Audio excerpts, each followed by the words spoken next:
It's Geek Public Radio right here on geekpublicradio.com. I am Topher, and with me, as always, is Gracie Chris. It's all in the hips. And today it's been kind of sad. It's been a few days, and we're ruminating about it, and it was just something that we wanted to do. Like there is a couple people who have passed, like here recently, that don't seem to be never seem to be that old. Right. Or it's sad to see them go. It is. And that's, the problem with growing older is that you see some of your childhood heroes, people you grew up watching, people you grew up listening to, and then seeing them pass away is like, damn. Right. And then you look at their age and you're like, oh, damn. Like I'm not far off. This is horrific. No. Yeah. It's terrible. So, everybody's familiar. I've already heard, hopefully, Carl Weathers passed at the age of 76. Right. He wasn't exactly a young man, but he wasn't exactly old either. I mean, we have an octogenarian in the White House, so the dude's not exactly an old man, in my opinion. I mean, Weathers, not Biden. Right. I was looking at this stuff something it was talks about in Variety. It talked about some of the stuff that he did. He was in The Predator. Great movie. Yeah. Which I know it's kind of sad we're talking about it. I still see the meme video thing of the kid dressed up as a predator. And he goes up, I am the child predator. He's like, nope. We're going to find a new costume. We got to come up with another name. One of my favorite old school movies, which is, it's not all that old, but I mean, I was 3, I think when it came out, 87, 88, something like that. When that movie first came out, and I formulated kind of my opinion on like how great monster movies can be done. And I feel like it may not be a classic monster movie in the sense of like your Frankensteins or your Wolfman or your Mummy or Dracula's. But to me, Predator was always a monster movie. Right. Because it's a singular entity. And it just happens to be able to kick your ass. And it made Jean-Claude Van Damme really, really angry. Good. He quit. Good. He should have quit. He was the original person in the suit. Yep. And the original suit kind of was not the best. Right. And so he complained and didn't finish the film. Oh, well, but he also wasn't relatively known at the time either. Right. Which all fair play to him. But yeah, Carl Weathers, obviously Predator. You had of course, you can't skip over what he's probably most famous for, which is Apollo Creed, right, and the Rocky films. So Rockies 1 through 4 are 1 through 4 in the sense that he had the very early exit in Rocky 4, but was still there. Right. Well, I mean, he was the driving motivation. Yeah. He was the entire. What are we looking for? The MacGuffin, right, if you will, for the premise of Rocky 4. Close. Yeah, there's a different word for it, but that's the one I'm going to use right now. The MacGuffin now. Is something like the Maltese Falcon, right? Like the object that everybody's after that has no real input in the story, right? But, well, yeah. So I guess not MacGuffin, but whatever. That's what I'm choosing. Like he was the impetus for. There we go. Thank you. That's the freaking word. Yeah, English guy over here. I've got all these wonderful words, and I forget them half the time. And then of course after Rocky, he went on to have kind of a type of role in Creed and Creed 2 with some memory scenes where flashbacks. Right. See, like told you, like I've got all these words and I just forget them. Well, then, like I said, you got even with Happy Gilmore. Awesome. Probably not my favorite role of his, but man, it's up there because of the way he presented. That was so good. He voiced a character in Toy Story 4. Yep. He was in Little Nicky. He's been in several Arrested Adam Sandler Development. films. Well, yeah, he's playing the same character in Little Nicky. Yes. That he was from Happy Gilmore. Correct. Just awesome. Street Justice, Colony, The Shield, Chicago Justice. Here's a fun one that a lot of people are not aware of. He was in Magnum Force, the Clint Eastwood film from the 70s. All right. So I'm kind of going through these and I'm trying to remember all the different things he was in Close Encounters of the Third Kind. Yes. The man had a storied and decorated career. Just I love the films. Predator, just the way he goes out. I'm hoping this isn't a spoiler. It's been almost 40 years. If you guys haven't seen the film by now, go watch it and turn us off. But Predator, when he he goes out swinging, quite literally to the point he gets his arm cut off and the thing flops on the ground. And and it's still shooting, because I'm like, yeah, that's a badass right there. He's like, I just got my arm cut off. I'm still pulling the trigger somehow magically. Just awesome iconography when it comes to like certain scenes he was in. And Happy Gilmore, when he's, getting behind Adam Sandler and he's showing him how to golf, and he's just, it's all in the hips. It's all in the hips. Just making him super uncomfortable. Like, it's funny. And then of course the Rocky films, with the way he portrayed Apollo Creed being like, I liked the way it was portrayed as this was America's version of a boxer. Mm-hmm. Like, it was the way that we perceived the boxers to be, because all the great heavyweights of the time were African Americans, right? And so Apollo Creed was actually just 100% indicative of a stereotypical heavyweight boxer, where he embodies all of the class, the swagger, the attitude of just being the absolute best at his craft. And he did. So I love the way they portrayed him, but still being able to be humble enough to recognize, holy crap, this dude has more heart than I do. Right. And he ends up, of course he wins in the first Rocky, by decision, sort of, but basically wins by a second. Right. Same thing in the second one, he ends up losing by 1 second because he couldn't get off the mat fast enough.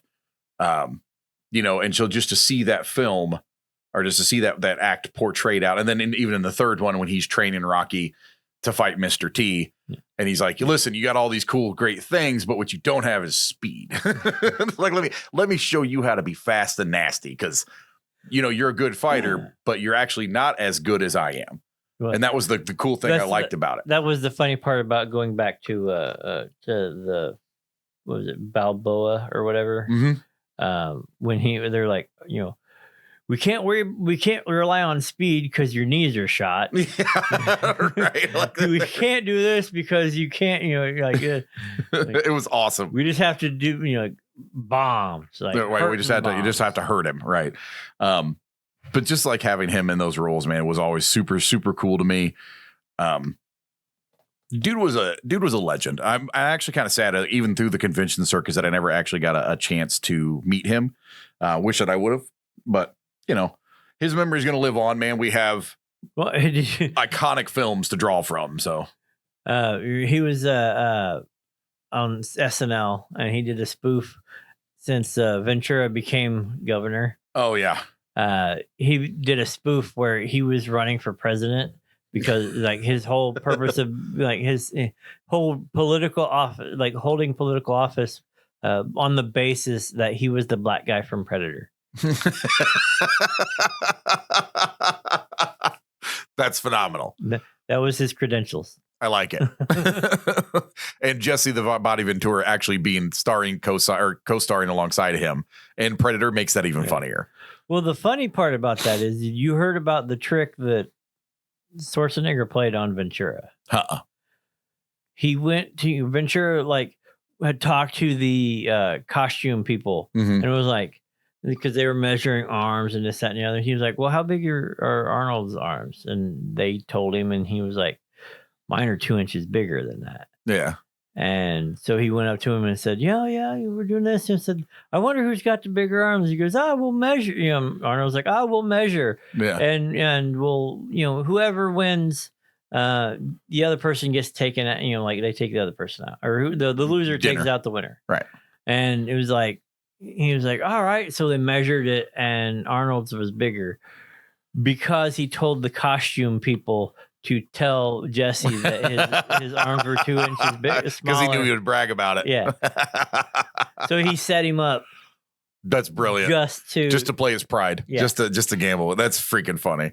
And that's exactly how you play pride, by the way. That's why it's dangerous to have pride, because it gets you in some really weird situations. But anyways, yeah, just having Carl Weathers in some of the films, Predator, the Rocky films, Creed's, Happy Gilmore, all those things are they're just awesome. Toy Story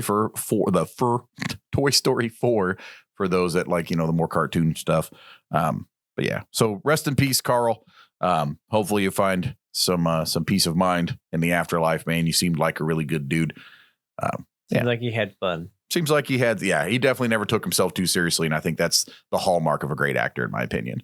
Well, that leads us into the next one. Like this one was a little bit closer. Like this one hit a little harder in the sense of age. Right.